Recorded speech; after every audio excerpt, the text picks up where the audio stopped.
Psalm 8 vers 5 sê, wat is die mens dat u aan hom dink?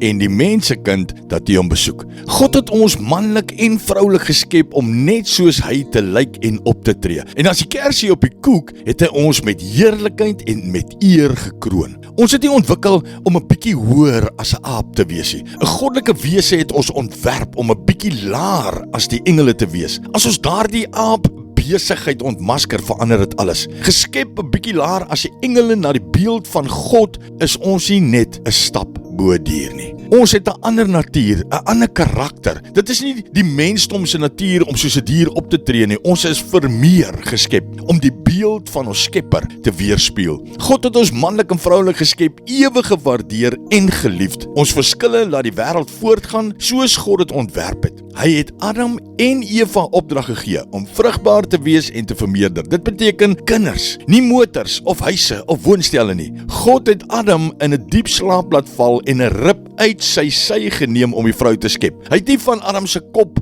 geneem sodat Eva oor hom sou heers nie. Hy het nie van Adam se voet geneem sodat hy oor haar sou loop nie. Hy het haar van Adam se sy geneem sodat hulle langs mekaar sou loop om mekaar aan te vul en te voltooi. Dankie Abba Vader dat U aan ons dink. Dankie ook vir al die ander goed waaraan U gedink het toe dit by ons kom. U is waardig om aanbid te word. In Jesus se naam, amen.